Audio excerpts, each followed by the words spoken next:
climbs off all by itself. It does it itself. Okay? Yeah, you're right there with me though.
Every time I open the hangar door to go flying, I realize that I'm one of the lucky guys doing something that I dreamt of as a kid.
Oh, did you?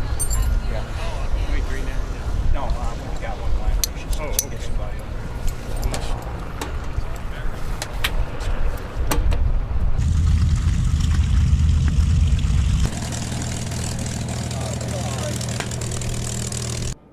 I love to fly. I learn something every time I fly, and I enjoy it. And to be able to fly a Mustang at my age is something very special. And not just a Mustang, say a Mustang painted like mine. Do you realize that I've had 4 different airplanes, Old Crows, and there's 2 still up, two of them are still flying. One of them crashed and one got sold and is being repainted at the moment. But when I was able to fly those things, I don't know, it was a special event. I think you can imagine.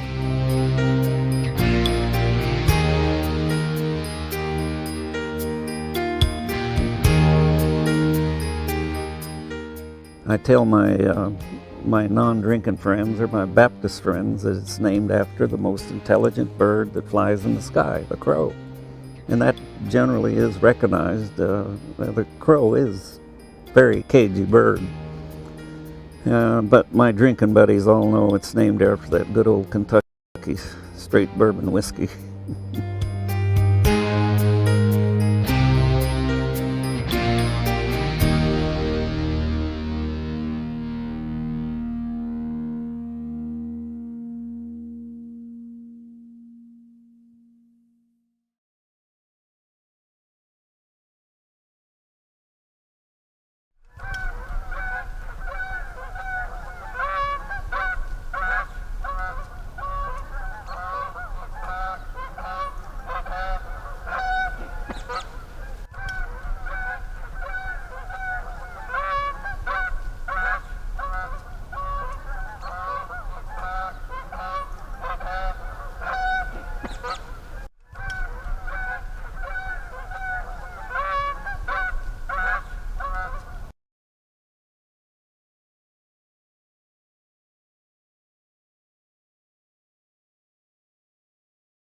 In November 1910, Eugene Ely took off from a modified Navy cruiser on the Virginia coast, flying a Glenn Curtiss airplane. 2 months later, Ely landed on a different ship in San Francisco Bay. Naval aviation was born. Training soon moved from Virginia to Pensacola, Florida, which is the cradle of naval aviation. Every naval and marine aviator to this day traces his or her start in flying to Pensacola. Every Navy aircraft ever flown is housed in the Naval Air Museum at NAS Pensacola. If you love airplanes, especially Navy airplanes, you will love visiting this incredible museum and its National Flight Academy for 7th to 12th graders on Fetterman Way at the museum.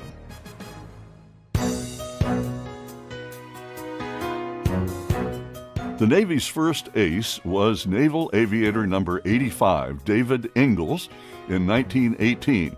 Flying a British Sopwith Camel for the RAF, he shot down 5 German airplanes in 6 weeks. Plane design and production proceeded unstopped for the next 20 years, and by World War II, naval aviation had become a power to defend our way of life, particularly in the Pacific Theater, after the surprise Japanese attack on Pearl Harbor, December 7, 1941.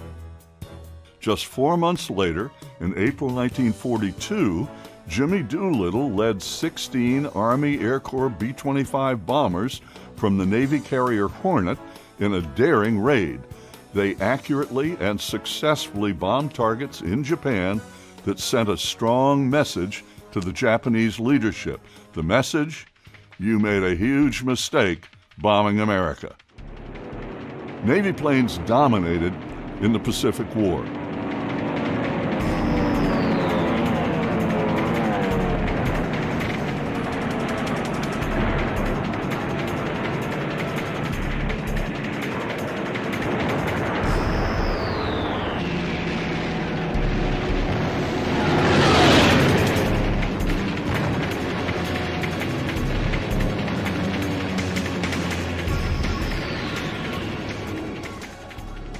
Fighters, the Grumman Cat series, the Wildcat, the Bearcat, the Tiger Cat, and the Hellcat.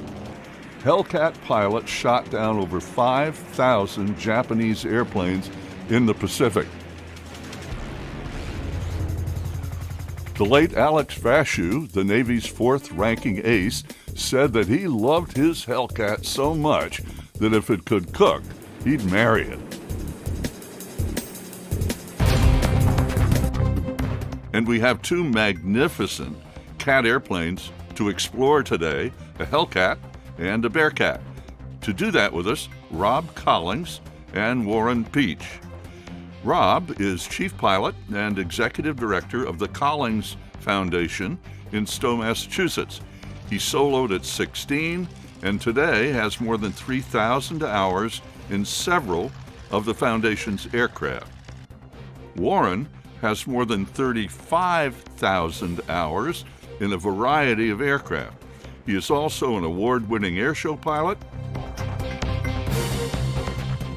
and is chief pilot of the Dakota Air Museum that flies Warbirds all over the world.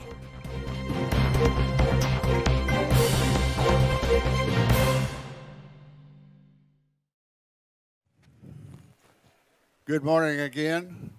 We have the Bearcat and the Hellcat here. Bearcat there, Hellcat here. Let's get these gentlemen seated down here. Okay. Here we have Rob Collins. He's with the Collins Group. And we'll just start off, tell us a little bit about your museum or your foundation. The Collins Foundation was started back in 1977 to preserve living history events. It wasn't designed to have aircraft initially. It was based around transportation events and cars. And that all changed in the mid-1980s because of events like Oshkosh and the CAF Air Show, of going there and seeing these aircraft and wanting to preserve the history. Since 1989, we've had the Wings of Freedom Tour, a B-17 Flying Fortress, B-24 Liberator, and later a Mustang, a Mitchell, and this year a P-40 Warhawk that tour around the country. And we've been to over 3,400 different tour locations in the last 30 years, bringing these aircraft to the public. But a lot of what we do is around these other airplanes. From World War I aircraft up to the Vietnam era, we have a core collection of very historic airplanes that are not on tour all the time, like this Hellcat, which we are sharing with you today. Okay, now, next we're over here, we have our, actually Stu's a little fill-in. And then we have Warren Peach over here. Warren, his airplane is down. They've got a maintenance problem, but he's here to represent that particular airplane. But we got to talk to Warren and Ron here. All right, And Sam. go ahead.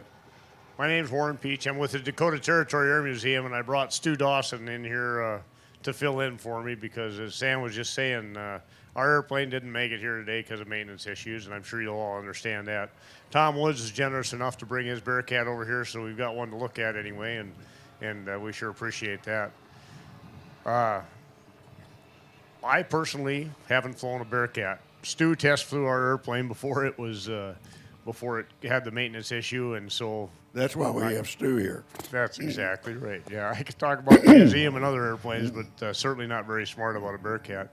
Dakota Territory Air Museum works in conjunction with Mr. Bruce Ames, who's here in the audience today with us, and he's the guy that sponsored the Bearcat and some of the other airplanes you'll see here, the Spitfire and Lopes Hope, the Mustang.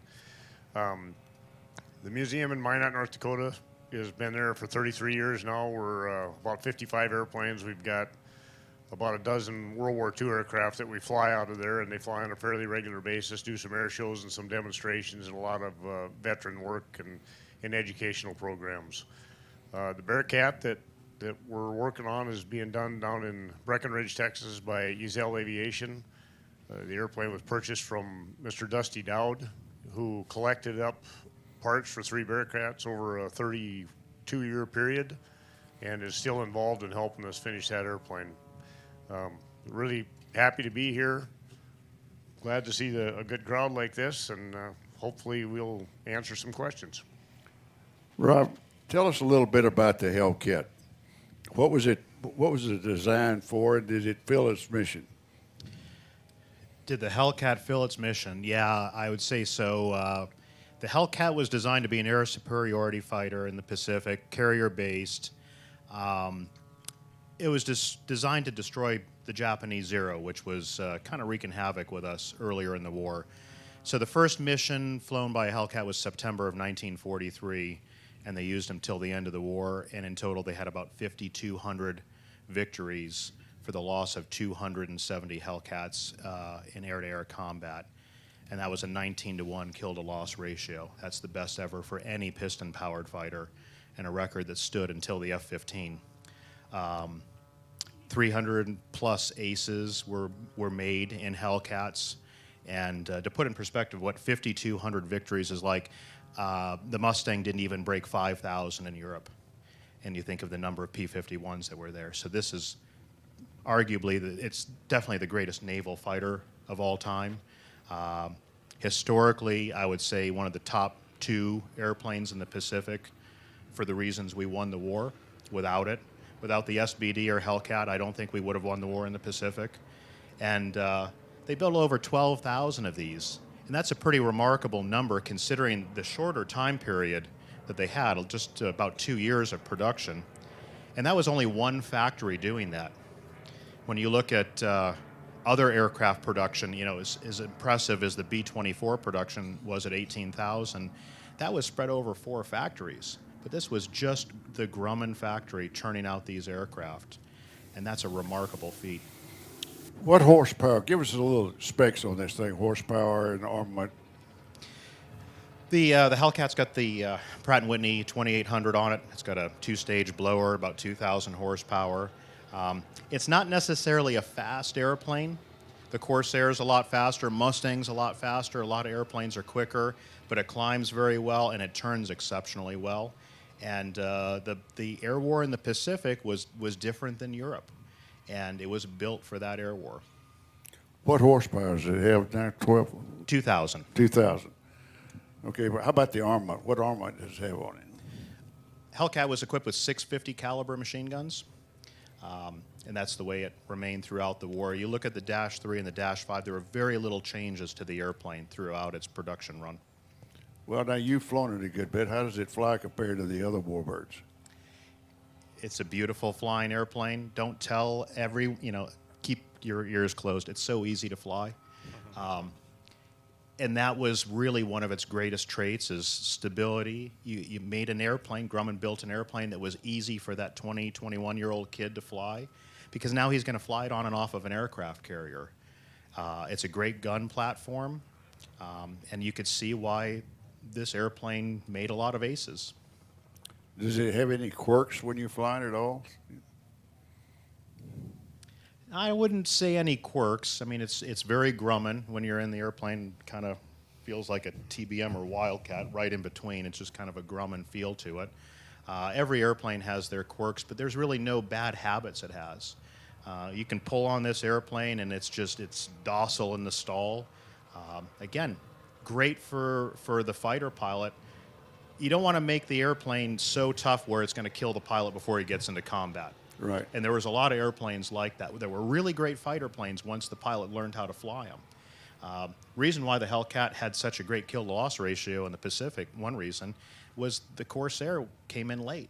Corsair's a great airplane, but it was just a little too tricky on the carriers. They didn't put it out there. And they said, why bother? We have this thing. It's a killer. 19-1. How do you beat it? Not very well. Not very well. Now, Vince, I understand that you had a great deal to do with the restoration of this airplane, and you probably know all the history of it. And so it might take 2-3 hours maybe to go through this. The history? Rob probably has a better handle on the actual history of the airplane, but... well, whoever. I don't care. If you want the history of the airplane, if you want the history of the restoration, I can tell you that. Well, do that. So my name's Vince Santarelli. I was project manager on the restoration. We took us 7 years, but we didn't work on it continuously. When the tour aircraft come in, we're off of it for 4 months out of the year. But it was a great project to start with. It was all there, which that's not always the case. But I guess 4 of us worked on it full time, and then near the end, of course, we had to recruit a few more people. But very nice project. We had to, the airplane was used in a technical school in the Marine Corps, and they had cut a swath out of the side so you could see the internal structure. And that had been repaired by when Walt Ulrich restored the airplane in the late 60s. And, but we went back and reskinned one whole side of the airplane to make it look, the way it left the factory. What is the history of the airplane? This airplane was built in January of 1944, rolled off the assembly line January 15th. Kind of an interesting story. It's the third pilot who flew it on a test flight was a female. Her name was Cecil Teddy Kenyon, and Teddy learned to fly in the late 20s. She was an aerobatic champion in 1933. She won $5,000 in an aerobatic prize, which in 1933, $5,000 was a lot of money. And she went out and bought a Waco. But during World War II, she was one of 3 female test pilots that Grumman had. In fact, I don't know if they can put it up on the screen. She was even featured in a Camel cigarette ad, a very comic book looking cigarette ad, and she's at the top says, "I tame Hellcats." So she was a bit of a legend at that time, a real pioneering aviatrix. From there, it was delivered on January 20th to Floyd Bennett Field and accepted by the Navy. And from January 20th up till September of 44, it was assigned to VFN 76, which was assigned in the Pacific at that time. It was on 5 different carriers. And that was part of the time frame of the Marianas Turkey Shoot and quite a lot of historical era. We don't know what carrier it was assigned to, because the Navy records just say it's assigned to this squadron. In talking with some of the pilots who were part of that squadron, they said everything went overseas. They were in Quonset, Rhode Island at the time when they went over in January of 44, and they took everything. There was no squadron left in the U.S. A lot of them became aces, and I was really fortunate to talk to 3 of the pilots a few years ago before most of them passed away. And one of them, Buck Dungan, was an ace, and we have some copies of his logbook, and it's just so fascinating to look at it. I mean, these guys were in the thick of it. And in his logbook, they didn't necessarily get kill marks painted on the side of their aircraft because they didn't have their aircraft. They were rotating through airplanes. So they had little rubber stamps of Japanese flags, of Japanese Navy flags. And there's, in one line, there's 4 of them on one flight.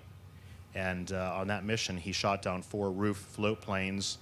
And then he said he went and attacked a destroyer. It was at night. These were night fighters. And he came in, strafed it from one direction. He said, and then I dove down on it, strafed it from the top. He goes, it was the safest thing I ever did because they were shooting in the wrong direction everywhere because it was at night. They couldn't see where he was coming from. But you can imagine the courage of this guy. And also, how much ammunition did he have? He just shot down 4 aircraft, and now he's strafing a destroyer. But that turned out to be his last mission because he actually did get a bullet through his shoulder, landed on the wrong carrier, and went home, and his airplane was, unfortunately, that one was pitched over the side. So most of these airplanes, the Navy on an aircraft carrier, they weren't fixing much. Spark plugs, cylinders, maybe little basic patches, but if the airplane had any damage and they were close enough to going back to Ulithi to offload it, they would. If not, it got pitched over the side and they got more airplanes out there. You think about the number of airplanes that were actually sitting on carriers, it's a small number comparatively to the 12,000 that were built because they were rotating them through so quick. Now, was this primary a night fighter his whole career? Well, that's a difficult question to answer because we don't know. After World War II, as Vince said, it became an instructional airframe in the Navy. It was at Norfolk, and they had opened up the right side of the fuselage. Part of that instruction was they took the right wing and they threw it away. So we don't know what the right wing looked like, if it had screw holes in it for the radome or not. In the 70s, late 60s, early 70s, Walt Ulrich, which is probably a name familiar to a lot of people in Warbirds of America, restored the founder, yeah, kind of an important role, isn't it? Right. He restored this aircraft, and the wing panels were new. They were sitting in the crate at that time, brand new Grumman wing panels. They figured we'll put those on. The engine, they had one, and fortunately, the logbook on the engine's a little more complete. We know it was built by Nash Kelvinator, and it went to the Pacific, and it flew combat, the engine did, and we still have that original engine on the airplane. But they got it rebuilt, and they flew it for about 10 hours until someone in the Department of the Navy said, what in the world are you guys doing? You can't be flying this airplane around. And it was parked, and it remained a museum piece until about 2011, 2012, when we were able to do a trade with the Marine Corps through the Navy and acquire this airplane, which was a great win-win. They got something they wanted, and we have this Hellcat, and we're kind of the proud second owner. The first owner was the United States Department of the Navy. And that's pretty rare. As Vince said, the restoration, it was a complete aircraft, straight from the military, never a sport plane, never stripped out like most aircraft we might have, never had an accident. It was a real special aircraft. So when you look at it, when you look at the rivets that are in it, the side of the right side, these are rivets that were shot in Bethpage in late 1943. Rosie the Riveter actually was working on it. It's a very special airplane. Right. How successful was the Navy with their night operation? They were quite successful. So VFN 76 was the first squadron deployed to the Pacific as a night fighter squadron. And they had a large number of victories, a number of aces, night aces. The pilots would fly during the day, too, because, get around Mariana's turkey shoot, there was a lot of activity going on. And everyone wanted to get in on that. But they were assigned for night carrier protection. Some Navy captains did not like the night fighters being on board the ships. They wanted to rely on their radar and their air defense and not have other aircraft up. They didn't want to tax their deck crews, where they have to be working 24 hours a day. So there were certain carriers where they didn't want to use them. Later in the war, they assigned one carrier that would be just for night protection. So they would be on a different side of the clock. Okay, thank you very much. Stu, tell us a little bit. Now, Stu is a retired. Give it to Stu. Oh, he's got one. Oh, Yeah, he's got his on his yeah, head. it Look works. at that. Look at that. Oh, gosh, you look real important. Stu Dawson is a retired airline pilot for Southwest. He's an FAA examiner on numerous airplanes, Warbirds, and he's flown numerous Warbirds. I'm not going to even get to the point. I don't think I could read them all. And he's with Lewis Air Legends. You want to tell us a little bit about Lewis Air Legends before we start talking about the Bearcat? Well, Rod Lewis started really collecting about 15 years ago, and he's kept at it, and he's built up quite a collection of aircraft, and he's really dedicated to it. We've got one of his here, and go ahead and mention it. Huh? Go ahead and mention it. Tell us what it is. The Mosquito. And that'll be here Friday at 2 o'clock, folks. So please come back. He's a very avid fan of the Bearcats. He's got 4 of those. And he's got a -1 and 2 -2s and a, well, if you call it a Bearcat, he's got Rare Bear. Is this the -1 and the Bear? By the way, Stu is the pilot for Rare Bear.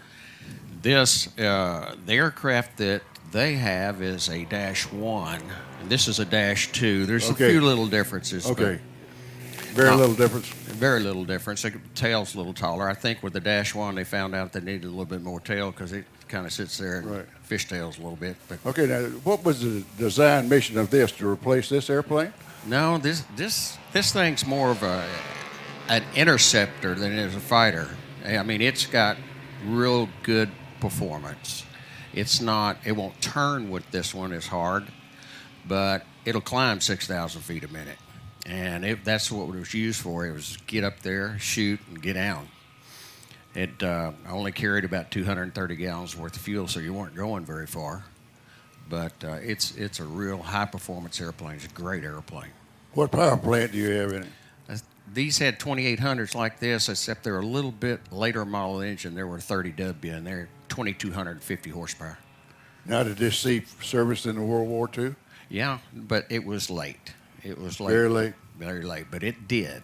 Mostly Korea, right? Yeah, it was a hot rod. It was the best that they had back then. The only other airplane that'll kind of keep up with this is a Sea Fury. Okay. How about a little bit about the specs, about the how much ammo it carried, whatever, and where it carried? The airplane weighed gross 13,000 pounds. That's what they grossed it at. It's got a 35-foot wingspan on it, and it's a great airplane to fly. It likes the 3-point position. It's very stable. It's a real easy airplane to fly. I think the Hellcat's a little bit more. It's a little tamer than this thing, but it's the performance of this thing is it just makes you smile. Now, is this all in the Pacific that they flew this? What little they flew it in? I don't know exactly where they had it. I'm not the one for the historian. This guy right here can help you out on that. I'm sorry. Say again. Hello. I'm gone dead here. There you go. Oh, now you're back. Yeah, now I'm back. Okay. Do you know? Well, I don't have near the accuracy that Rob's been talking about, and I'm a little bit ashamed I don't know more about the Bearcat than I do. You know, as I understood the airplane, the Hellcat was the dogfighter. It was out there fighting against the qualified Japanese pilots in actual dogfight situations. And by the time the Bearcat came along, it came along as a interdiction against kamikazes, and where they really needed an interceptor, something to launch off the ships, go up and get those airplanes out of the way. And it was designed, like Stu was saying, to be you know, basically just up and down and get the job done. I think it had a various different armament depending on which airplane they were flying, whether it had cannon or machine gun in it and stuff. It depended on what they decided to do with the airplane and its mission. I think they were also used in Indochina by the French quite a bit, and for some of that wars at the beginning of Vietnam and stuff. And so the airplane did have a fairly long career as a fighter, but not all with the U.S. It was used in some other governments and stuff. And so you know, a real high performance airplane, and just leading into the jet age, it was also the first airplane that the Blue Angels flew, I believe, for their act too. Does it have any unusual design characteristics like the Corsair with the inverted gull wing or any of that stuff like that? I think maybe the most unique thing about a Bearcat was the original wingtip design for releasing the G-loads on the airplane, and Stu might be able to talk to that a little more intelligently, but as I understand it, and I'm happy to be correct if I'm wrong, but the airplane was designed originally that if you over-G'd it, the wingtip would break off, and if the wingtip broke off, it would set off an explosive device to make the other wingtip depart, so it was even in its handling characteristics and go back and land. And I think they got rid of that after they had some accidents on deck and had some people injured. That didn't work. Yeah. I would call that unique. But an interesting idea. Later on in life, they started designing airplanes with what they call load relief systems, and I think that was a real early on shot at that, you know. But, at that time in our history, things were happening pretty fast, and I think the ideas came out and were developed and tried in combat instead of testing situations. Well, they did R&D in combat. Yeah, how many of these are still flying? Boy, I don't know. There's quite a few out there. Not as many. Make up something. These people don't know the difference. I know where. I'm saying I know where four folks. of them are. Yeah. And this Tom Woods, he's had this one forever. And Are they any in Europe? Do you know? There used to be. Stephen Gray had one over there, but has he still got that one? Yeah. Does he? I hadn't seen it fly in a while. How about Hellcats? How many are they still flying? Do you know? I mean, well, I think, of course, correct me too, but I think there's 5. This would be the 6th one that's capable. I think this is the 5th one right Fifth now. one. This and fifth there's one, and then several others under there's restoration. one under construction there at Breckenridge. Yeah, you got one in Breckenridge, Idaho. which is Rods. Yeah. You got the one in Idaho, one or couple, and then Fagan's. Fagan. So 3, and if this is a new one, it's pretty amazing because the population of Hellcats is going to double. It's going to go from 4 to 8 in a period of just a few years, which is wonderful because it's a very rare airplane. Yeah, what's your paint job supposed to represent? Well, we left it in a bad neighborhood, and people started writing on it, it appears. I know who did part of it. But it's delivery paint scheme. This is the way it rolled off the assembly line. So that 476 you see on the nose that was spray painted on there, that's the last 3 digits of the bureau number. Okay. And that way they could just look out on the flight line really quick and see that. And then on the prop, you'll see it says gas okay. And when the pilot went out to do a test flight, they knew the gas was okay, and Tom's going to go fly it. Okay. How about the color scheme of this one over here? Do you guys know? That's typical Navy color scheme. They painted them all like that. How about your airplane that you've got at home now that doesn't fly, by the way? Yeah, thanks. Keep rubbing that in. I really appreciate it. It's dark blue like this in the common deal. It's got a big B on the tail because it flew off of the aircraft carrier Boxer, and we have a nice series of pictures of the airplane both launching and trapping on the carrier and stuff. And so it has some military history and some, it served, and so it was painted up to represent what it was when it flew with the Navy. How long did it take you guys to do your restoration, and what's its history?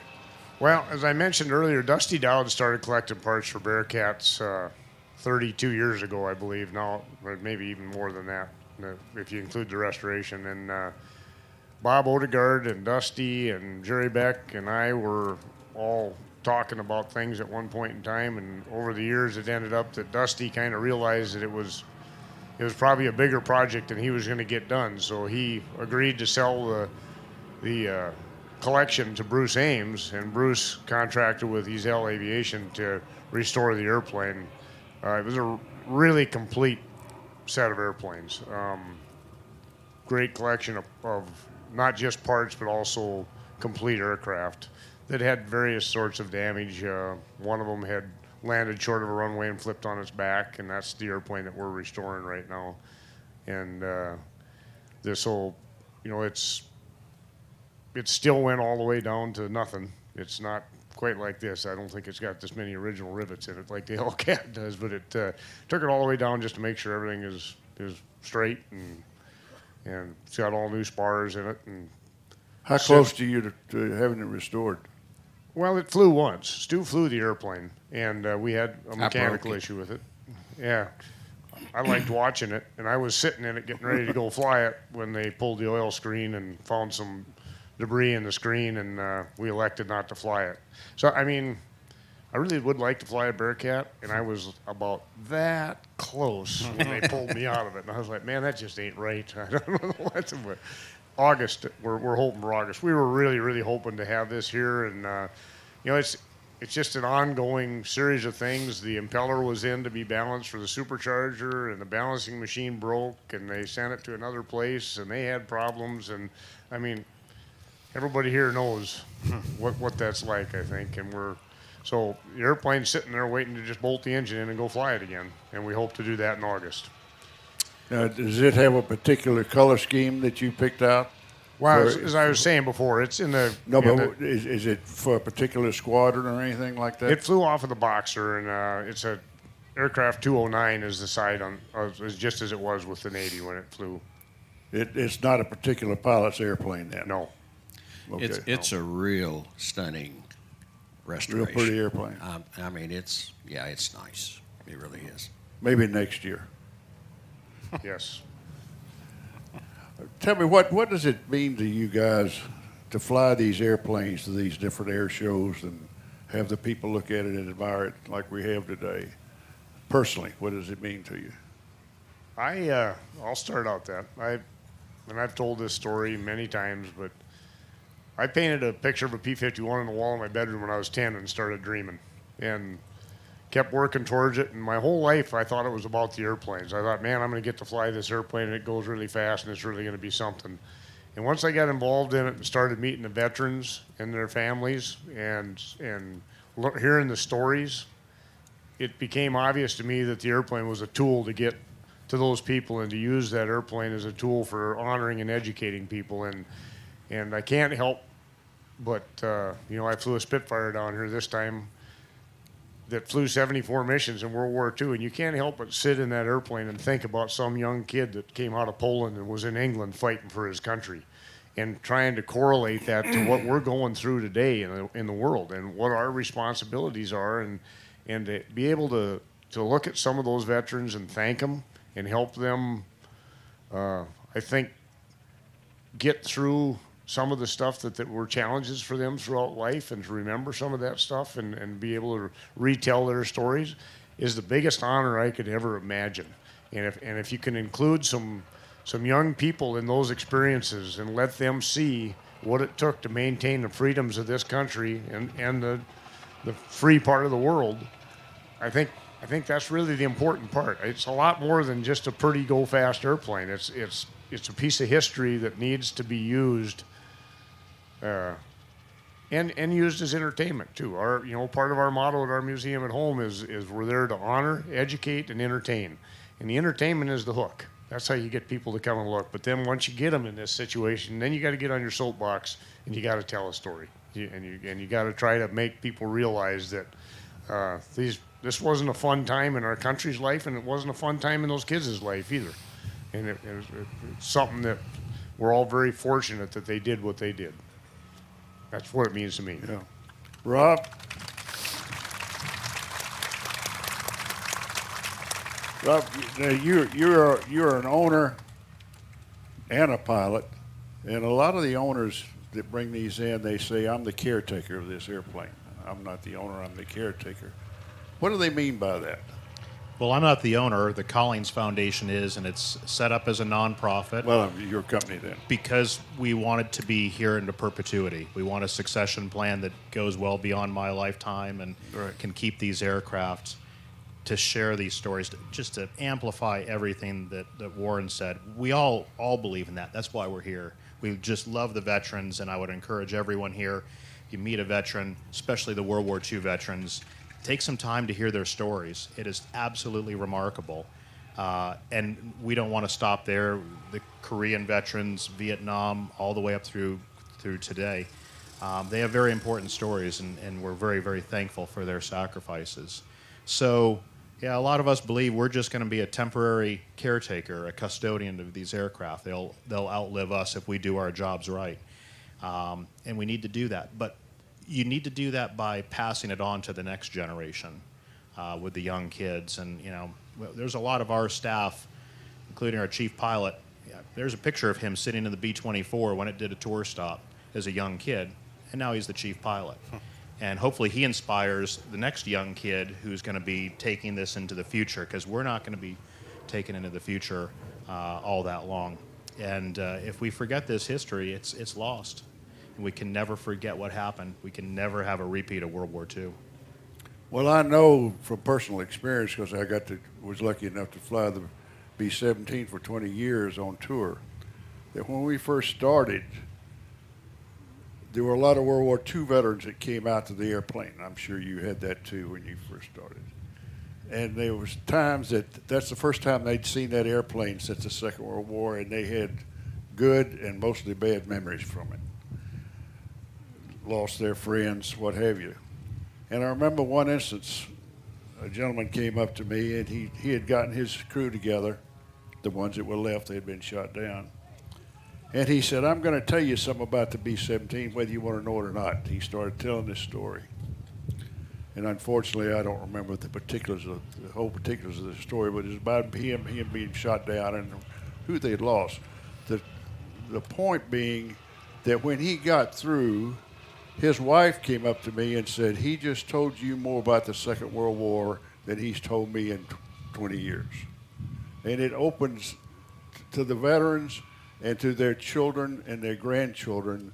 When you bring these airplanes, they want to see what their father, their grandfathers flew. And it opens up. So go ahead. And that's a lot of the connection being made now. There's a lot of family members that are coming out and interacting with these aircraft because they might not have heard their dad's story. Right. But you're 100% right. What EAA has done with their B-17, what we've done with our tour and CAF and so forth, it's given people a location to go to get together. And the number of folks that have come out, kids and grandkids with grandpa, and he'll start telling stories about when he was a B-17 pilot, and they go, Dad, what? I knew you were in World War II, but you were a pilot? They'd have no idea. Right. And it's not until they get together and they have that place to share those stories, will they? And it's been wonderful. I remember Warbirds in review here 2 years ago. We had the Spitfire. Unfortunately, none of the pilots who ever flew our airplane are still alive. Right. But one of the sons flew up from Australia to be part of it because his father flew with that airplane on the first 8th Air Force mission, and it meant so much for him to come all the way from Australia to talk about the experience. And hopefully he keeps that legacy going with his children and grandchildren.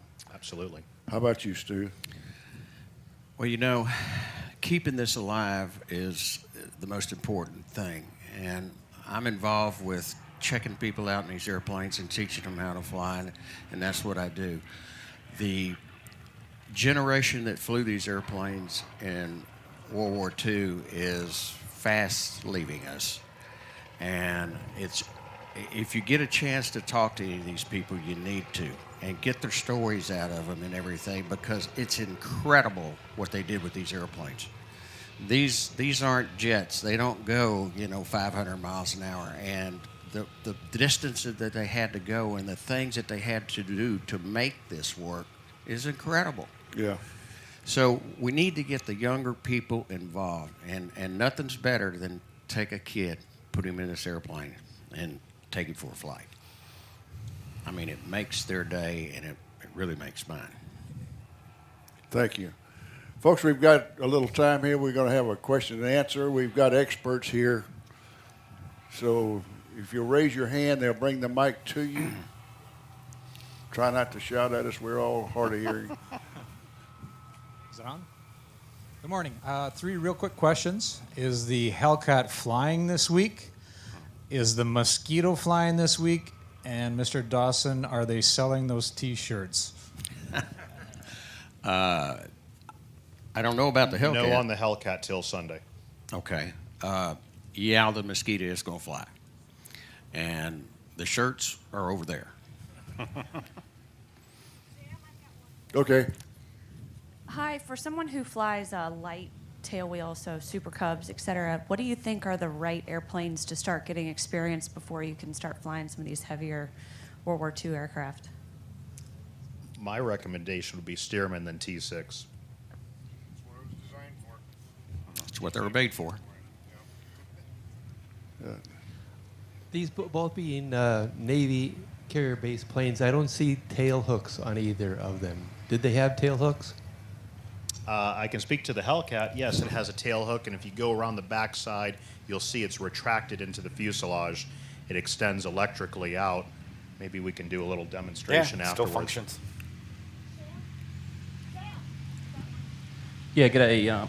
I've been lucky enough to fly the TB Avenger in Australia and display it, and this looks like a small Avenger. Is it very similar to the Grumman Avenger to fly and to land? Thankfully, no. To land, yeah, it's simple, but maneuverability-wise, they are, you know, a battleship versus a PT boat. They're so different. I think. I don't like the TBM very much. It's really heavy on the controls. This is very light. It feels like what a fighter should feel like, I think. Well, I was a bomber pilot in World War II, flying B-17s. And there's a...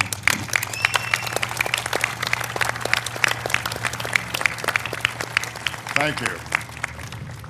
Did 25 missions over Germany. And I'd just like to point out the vast difference between fighter pilots and bomber pilots. And I'd like for you to address, if you would, something about the armament on these two Navy fighters, which of course were from another theater of operations. But it appears that the Hellcat carried nothing but the 650 caliber machine guns. But the Bearcat apparently was a fighter / bomber. Is that not correct? No, Because you not apparently really. have some shackles on the outside on the wings that could carry external bombs, or were those fuel tanks? I don't think they had any bombers like that. Now, they did carry a fuel tank when they were trying to go somewhere because they don't have much internal fuel. But I don't know of any that were bombers. Its design role was an interceptor, and it was great for that. I think in Vietnam they tried to make it close air support, and it did not do very well at all because that's not what it was designed for. Yeah, the Hellcat really is designed as an air-to-air aircraft. It's got, as you say, the 650 caliber machine guns, so same as a Mustang versus the 20 millimeter cannons that came along later. You look at the Hellcats, they did drop some bombs. That's really not what it was designed for. The Hellcat, the carriers with the Hellcat, they were going to go through, press ahead, and destroy the Japanese Navy. That was their role. And they had SBDs or later TBFs, TBMs, and Helldivers on those carriers to do the bombing role. And then later Corsairs, they were doing more air-to-ground work, but the Hellcat, it was designed to be up higher. So yes, I was not a fighter pilot in World War II, but my father was hired by the Navy, and he actually worked in the Nash plant that may have made that engine. He supervised the line that made the pistons, and one day he retired. He refused a whole batch because they were out of tolerance, and he got called up, and the guy said, "What the hell are you doing?" And he said, "They're not right. They won't fit, and then we're all going to be in trouble." And he said, "Oh, all right. Well, God damn it, good job." So I want to thank you for bringing this. I've never seen one. My dad never got to see one, and he died 5 years ago. So. Well, as someone who sits behind that engine, I'm really glad he was kicking the cylinders out if they weren't any good. Got one here. I was curious about the range of the Hellcat, and how did they navigate in the Pacific with this vast ocean? Was it just dead reckoning, or do they have any radio aids? To be honest, I can't find my way around without an iPad, so I have no clue. They have this map tray in there. You know what a map is? Remember those? They're around like with phone That's books what and everything blows like out that. the window, isn't it? That's right. I lose them out the window. They have this map tray and a big plotting board, and I cannot imagine navigating around the Pacific, honestly, because not only does everything look the same, but your airfield keeps moving on you. So it must have been very challenging. These guys that went out and flew those missions, and when you read about some of these missions, especially when they're launching towards, they know they're going to come back at night. And most of these pilots, they didn't do night carrier landings. They didn't know how to do that. They were extending these ranges out way beyond where they should, especially with the bombers. I know the SBDs, a lot of these missions, they came back and they're going to land in the water. They knew that. They're going to go out, they're going to hit the force and then come back and ditch in the water. The Hellcat had a bit of a longer range, and you asked about the night fighters earlier. During one of those battles, a Philippine Sea, it was the night fighters that went up and they were finding these aircraft because they're lost all over the ocean and trying to bring them back and, get on any carrier you can. And they did a really, really brave thing at that point. They said, turn on the lights. Ships at night do not turn on the lights because these waters were full of Japanese subs, and that was very dangerous, but they turned on the lights so a lot of these naval aviators could get back on a boat, maybe not their boat, but a boat. They would Brutal. ditch beside the boat just to get close. There's a book called Night Flying Avenger about TBMs flying night missions for sub hunting in the North Atlantic. If you want to read something about navigation and stuff in there, it's a very interesting book, and it's pretty amazing what those guys did by dead reckoning time and plotting courses, getting around, and even to the point of airplanes finding each other once they found a sub and things. It's amazing. And I had a question for the gentleman from Australia that flew the TBM. Was it 337? That's the first airplane I restored. But I was just curious. Are you next? Yes, sir. For those, there's a question from the internet. For those of the folks that are watching around the country and around the world, they're curious about where would you find these airplanes after Oshkosh? Where are they going to be on display? Where can folks see these once they're done? Well, the Collins, you're on tour. Are you on tour with this airplane, or are you on tour with the other airplanes? The Hellcat is not on tour regularly with the other aircraft. It will be going from here to Valparaiso, Indiana, and it'll be on display with the Wings and Freedom Tour next week in Valparaiso. And then it will head back to the East Coast and will be at some of our New England tour stops, including Worcester. Okay. You go to cfdn.org, you can see the schedule for the Wings of Freedom Tour. Yes, sir. Oh, yes, sir. Yeah, you guys have been talking about connections with veterans. Have any of you gentlemen had an opportunity to talk to the early Blue Angel pilots who flew both of these aircraft? I have not. That's a shame. Yes, sir. Is this on? Yeah, I hope so, because you're talking. My name's Robert Roth, and I just want to say I'm named after my grandpa who flew a Hellcat. My father, George Roth, is office manager for Warbirds Security. So just want to say it's a special week for everybody, but a little bit more special for me. So thanks again for the efforts to get it here. I have a question. The lady with the beautiful lady with the straw hat's got it. This one's for Warren. When your airplane is fixed, completed, and ready to go, where can people see yours? Hopefully in the sky. But Well, that's a good that's a good answer. It'll be at the Dakota Territory Air Museum in Minot, North Dakota. Thank you. Okay, by the way, at the end of the Q&A, the little lady with the pretty hat, she's going to have a little basket, and she's got challenge coins. And for you people that don't know what a challenge coin is, the military people, they come up and ask for the coin.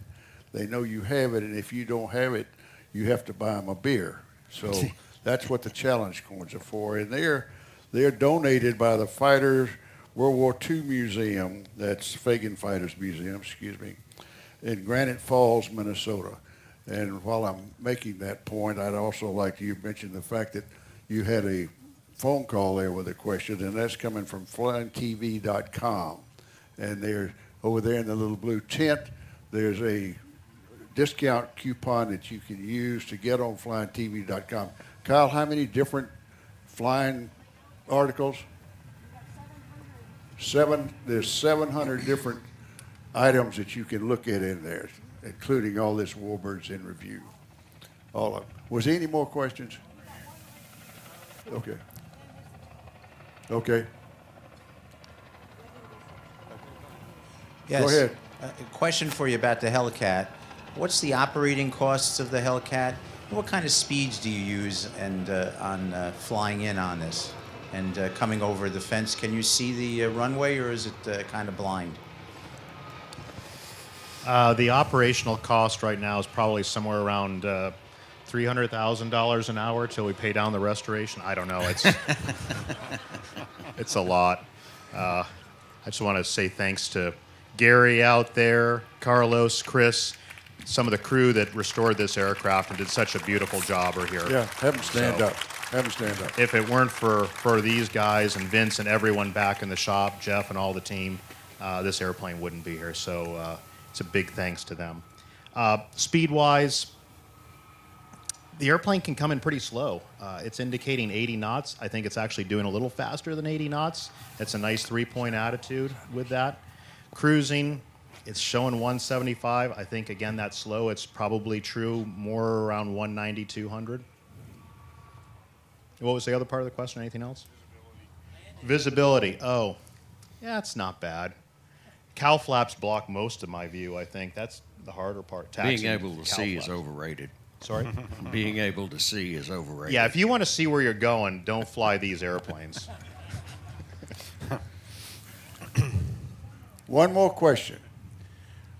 With the Bearcat, you mentioned that it was a collection of parts. Is there enough to build another aeroplane from it? There's actually enough there for 2 more airplanes, or an airplane and a half anyway. But yeah, this project was being built, we were manufacturing parts for another project behind it that will be for sale eventually. Well, thank you folks for coming. We appreciate it. And come back this afternoon at 1 o'clock and we have another show.